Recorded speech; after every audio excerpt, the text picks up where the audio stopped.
Então, a empezar pelas abas Help, Disclaimer e About, seguimos como padrão o código enviado pelo professor. Então nós teremos aqui em Message Screen as funções que são responsáveis por controlar como as janelas de Help, Disclaimer e About são exibidas.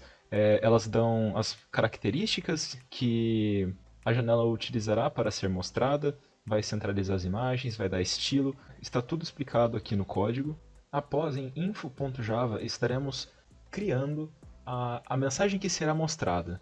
Para isso, pegaremos o arquivo txt, que corresponde ao item selecionado, e depois mostraremos este txt ao usuário, juntamente com o logo da Unicamp, dentro da segunda janela gerada pelo programa. Em Image Sizing, teremos as funções responsáveis por setar as propriedades da imagem, ou seja, do logo Unicamp, dando as adequadas proporções de altura, largura e renderização. E depois temos também os textos Disclaimer e Help, em ambos português e em inglês. E em Main Screen temos o botão Traduzir, que será responsável por traduzir o título do programa, as labels, os botões e também os textos de Help e Disclaimer. Olá, eu vou estar explicando algumas partes aqui do projeto 2, né, que é da conversão de medidas. Então, por exemplo, para popular os combo box, a nossa ideia foi buscar os símbolos, né, das unidades de medida. Então, esse aqui é o método que está na nossa view responsável por pegar o símbolo de todas as classes, né. Então, por exemplo, aqui em Converter, se a gente pegar qualquer classe, a gente está pegando esse símbolo aqui de todas as classes, né? E armazenando nesse array list aqui que a gente está retornando como array, né? Porque o JComboBox ele não trabalha com array list, por fato dele ser mutável, então a gente tem que retornar convertendo o array list como array. Aqui init combo boxes, a gente está trabalhando com dois combo box. O primeiro vai trazer todos os símbolos de todas as unidades de medida, e o segundo combo box ele vai ser populado somente quando o valor do primeiro combo box mudar. Então aqui, ó, a gente adicionou uma ação, né, ao primeiro combo box, e toda vez que ele mudar ele vai remover os itens, todos os itens do segundo combo box, e adicionar conforme a unidade de medida que foi selecionada no primeiro. E aqui são os botões, né? Então, aqui a gente está colocando um evento, né? Uma ação no botão de conversão, que ele vai pegar o valor, o input value. Então, esse é o primeiro combo box. E esse aqui é o segundo combo box. O botão converter, quando eu clico nele, ele vai pegar o valor do input, que é esse input aqui. Vai pegar a unidade de medida do input, que vai ser através desse combo box. E a unidade de medida do output, que por exemplo, se eu selecionar aqui Dan, vai aparecer somente medidas relacionadas à distância. Se eu selecionar metros cúbicos, vai aparecer somente medidas relacionadas a volume. E é assim que a gente fez o filtro, né? Aqui uma verificação, né, para ver se nenhum dos campos, se todos os campos foram preenchidos ou não. E a gente também fez o método getObjectClassBySymbol, né, que ele vai retornar o objeto da classe com relação ao símbolo passado aqui como parâmetro, que vai ser um string. Que o símbolo, no caso, seria a unidade de medida, né? Aquelas que a gente está populando no primeiro combo box. Então ele passa o símbolo e vai retornar a classe relacionada àquele símbolo. Olá, eu me chamo Matheus e vou estar falando agora sobre minha contribuição para o trabalho. Foi implementado exatamente como o professor mostrou no enunciado o enum MeasureType, que possui os valores do tipo da medida e da unidade básica da medida. Então ele pode assumir valores correspondentes à distância, área, volume e por assim diante. No caso da distância, o tipo é a distância mesmo e a unidade básica é o metro. Para cada tipo de medida, foi implementada uma classe conversora para essa medida, que implementa a interface Conversion. A interface Conversion faz com que a classe implemente os seguintes métodos: getMeasureType, que irá retornar o MeasureType correspondente à unidade de medida da classe conversora, isBasicUnit, que irá retornar um valor booleano dizendo se a unidade da classe conversora corresponde a uma unidade básica do tipo de medida, getSymbolClass, que irá retornar uma string correspondente ao símbolo da unidade da classe conversora, convertToBasicUnit, que irá converter um valor da unidade de medida da classe conversora para um valor da unidade de medida básica do mesmo tipo de medida da classe conversora. E convert from basic unit, que realiza o procedimento inverso do convert to basic unit.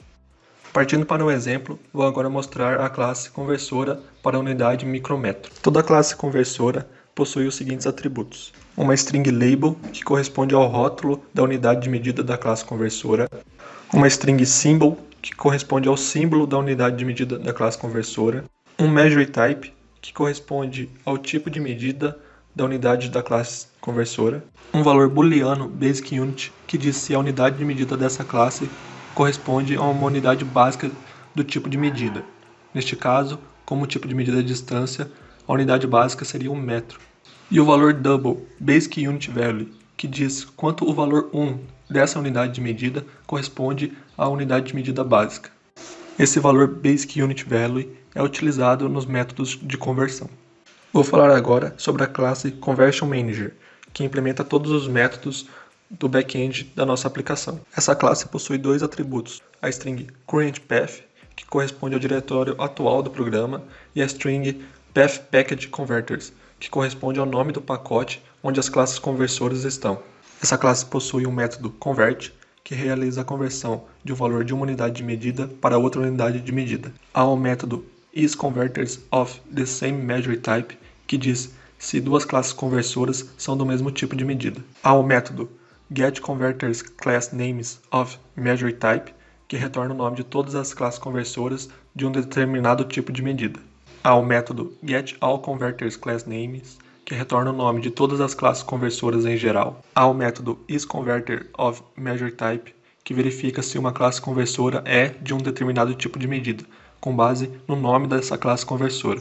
Há o método getConverterObject by class name, que retorna um objeto de uma classe conversora com base apenas no nome dessa classe conversora. Há o método getBasicUnitConverterClassName, que retorna uma classe conversora de uma unidade de medida básica com base em um determinado tipo de medida.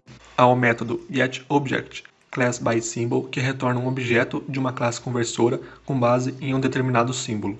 E há o método isBasicUnitConverter, que verifica se uma classe conversora é uma unidade de medida básica, com base apenas no nome dessa classe conversora. Eu vou falar um pouquinho sobre a interface gráfica. Primeiramente, a gente tem os componentes da interface gráfica, juntamente com esse atributo aqui, linguagem que traduz de português para inglês e inglês para português. Aqui, primeiramente, a gente tem um método para iniciar as labels. Aqui, dentro dessa classe, a gente vai ter método para iniciar os componentes e métodos para configurar os componentes. Então, aqui a gente tem initLabels e configLabel, que no caso, aqui na init tem as instanciações.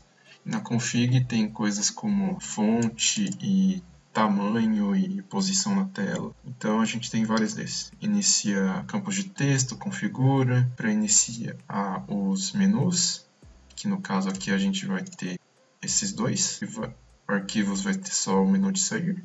O ajuda vai ter esses três outros menus. O menu de ajuda aqui, ele informa quais medidas estão disponíveis nesse aplicativo.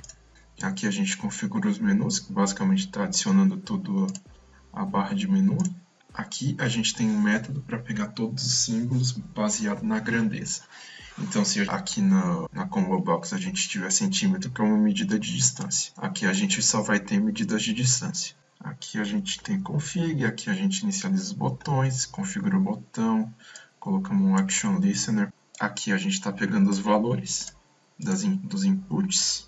E aqui a gente pega o resultado. Aqui a gente tem para iniciar a tela principal, que é essa daqui. Aqui a gente configura a tela principal, então a gente basicamente está adicionando todos os elementos da interface gráfica. Aqui a gente tem os Action Performed, que basicamente a gente implementou para traduzir de inglês para português, de português para inglês. Então a gente basicamente tem esse daqui, está em inglês, se a gente colocar em Translate, e de novo, está em português. E aqui a gente tem um método construtor que vai basicamente chamar todos os outros métodos ali em cima e vai definir o idioma inicialmente como português.